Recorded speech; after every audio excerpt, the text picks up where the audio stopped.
The USA-Australia series comes to a close. One reporter got a bit too close to women's national team practice, and find out exactly how fit Maggie Steffens is, all next on The Counterattack.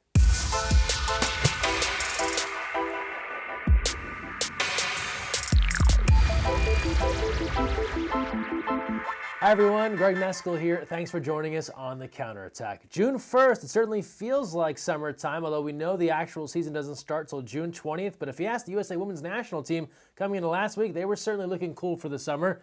Coming in without a loss in all of 2016 as they got underway versus Australia. You know the game at USC was a win for Team USA. Two more happening last week in Fresno and in Irvine. Let's go to Fresno and Fresno State, where the Bulldogs are expected to welcome a brand new women's varsity water polo team. This, the first water polo game played in their facility, many more on the way, and it was a great turnout by the crowd in Fresno. People coming from all over the Central Valley to cheer on Team USA. They did not disappoint. Mackenzie Fisher puts the squad up early, 1-0, and then not too long after that, Maddie Musselman will make it 3-0 towards the end of the first quarter. Team USA rolling in the first half. After Mackenzie Fisher added another, Kylie Nuschel will connect here on the penalty shot. It's 5-0. Australia would get on the board. 2:11 left in the second quarter. Nicola Zagami gets the Aussies in the mix. They trail 5-1, but too much Team USA on this night. Maggie Steffens will score here on the assist from Nuschel, make it 6-1 Team USA. Glencora McGee responds for Australia, bringing the Stingers back to 6-2, but Team USA had an answer at every turn. Melissa Seidemann will get the rebound in close, fires it in. It's a 10-2 lead. Then they go back to Musselman. She'll ice the cake here late for Team USA, make it an 11-2 lead. Strange play late. Team USA already has this one wrapped up. Ashley Johnson waiting on the counter ball. It goes out of play. She goes to get it, then will come back in with the ball, and then throws the ball away. That's a double no-no there. She's sent off to the side. KK Clark steps in as the goalie. And the 6'3", Clark trying to make the stop here, but Isabel Bishop puts it away. Team USA all smiles afterwards, though. They win it big 11-5 over Australia. Now, while in Fresno, great opportunity for Team USA. Lots of local media attending, also a chance to visit with one of our valued partners, American Pistachio Growers. But ABC 30's Chris Alvarez got a little bit too close to the action. Take a look. Plenty of deck space for a photographer to try and get that perfect shot. I'm good. Funny thing is, I was thinking that you might get hit, and I didn't know that it would be me that hit you, so. All kidding aside, Team USA has a serious shot of defending the gold and repeating in 2016. One sellout leads to another as we head south to Orange County and Irvine to Beckman High School, where they pack the pool deck. Lots of local clubs showing up to see a low-scoring affair between Team USA and Australia. United States gets it started early. Rachel Fatal scoring 2 minutes into the match for a 1-0 lead. Then just 1 second left in the first quarter, Ash Southern scores it, tying things up 1-1. Second quarter action now, Rowie Webster gives the Aussies their first lead. This one finds the back of the net, a 2-1 advantage. 3:47 now left in the quarter. Melissa Seidemann scores on the dish from Courtney Mathewson. We're all tied at 2, and then Maddie Musselman will put Team USA back in front 3-2.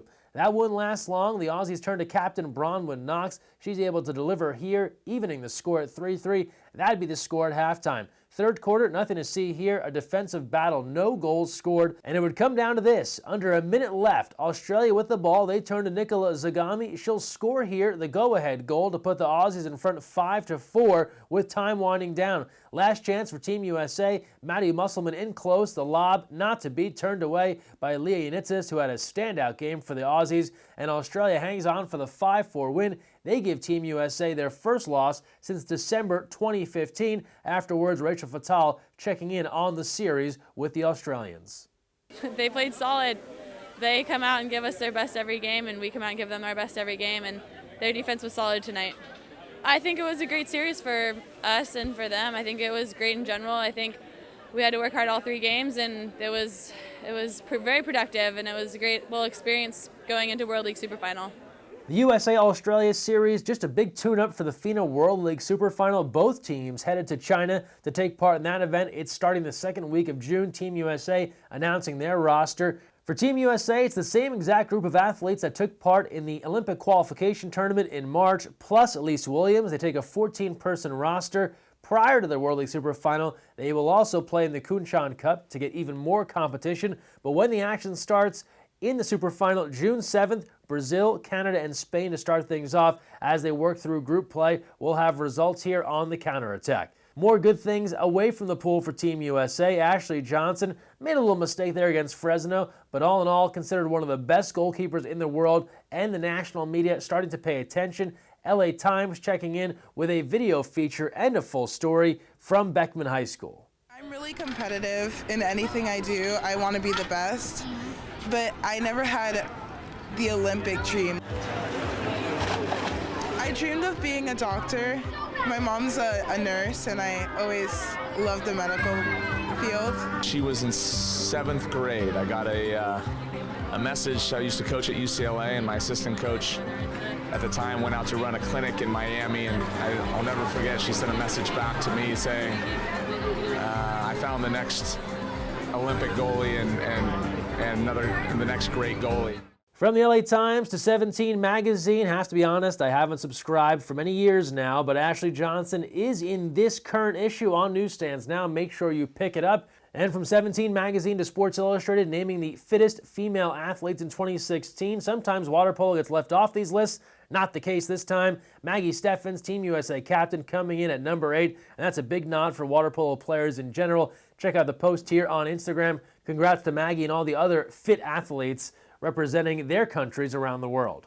No rest for the USA women's national team. Once they return from China and the FINA World League Super Final, they gear up for more competition on the East Coast. 3 games coming up against Hungary at the end of June in Miami, Greenwich, and the Bronx. Tickets on sale now. Don't miss your chance to catch Team USA on the road to Rio. Lots of women's national team talk. How about the men's national team? They're active as well. Lots of training going on. This past Monday, they left for a month-long excursion to Europe and Asia. Their FINA World League Super Final is coming up as well in China towards the end of June. We'll have rosters and schedule information coming up on the counterattack next week. From there, we turn to high school championship results and the state of Washington crowning their high school state champs. Let's get you filled in on the big results. Well, it turns out you don't have a high school state championship in girls water polo in Washington without involving Gig Harbor. The Tides made their 9th straight appearance in the final in 2016, and they met a familiar foe taking on Curtis. These two teams have met 8 times for the championship, and it was Gig Harbor winning it 7-2 in the final. Alana Ponce named MVP, Olivia Lott named top goalie, a couple of juniors coming back next year.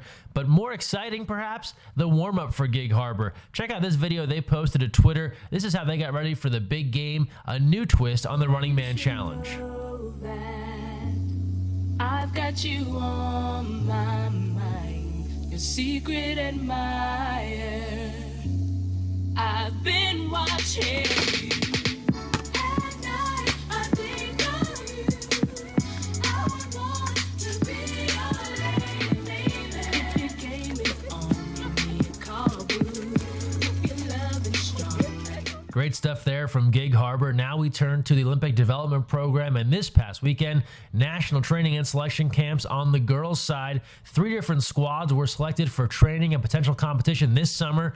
The cadet team, the youth team, and the development team. Seeing photos here of all of these squads that were picked. Congratulations to all the athletes selected. Fantastic stuff there. Full rosters at usawaterpolo.org this week of all of the selections. And now we keep it moving to Budapest, Hungary, where the men's cadet national team has traveled to take part in the 2016 Kids Final. This is a great event. Competition happening right as the LEN Final 6 is going on. So they play some water polo, then they get to see some of the best in Europe compete. Good luck to those guys as they open up competition later this week. On the club scene, we turn to Masters and the Masters National Championship, which is coming up next weekend in Irvine, California. Schedules available right now at usawaterpolo.org. We know athletes will be coming from all across the country. Looking forward to seeing everyone in Irvine this June 10th through the 12th. From there, academic All-American information. We keep talking about it because we want to make sure you get your application in. The deadline is coming up Tuesday, July 19th. I assure you there'll be no exceptions. Make sure you visit usawaterpolo.org. Get the information together, your transcripts, the applications, get them in on time so you can be recognized for doing great things in the pool and in the classroom. And now we close things out as we do every week with our social media send-off, the best of what you're sharing on the internet. Don't forget to share it with us. Use the hashtag counterattack and tag us at USAWP on Twitter, Facebook, and Instagram. We start things off, as we do many times, with Flop Friday and some new additions in the mix. Flop Friday runs in the family. Flop Friday commish Sammy Hill, it's her younger brother, and the Santa Barbara 805 Club. They're getting in on the Flop Friday action. Nice job here. Happy Flop Friday, Team 805.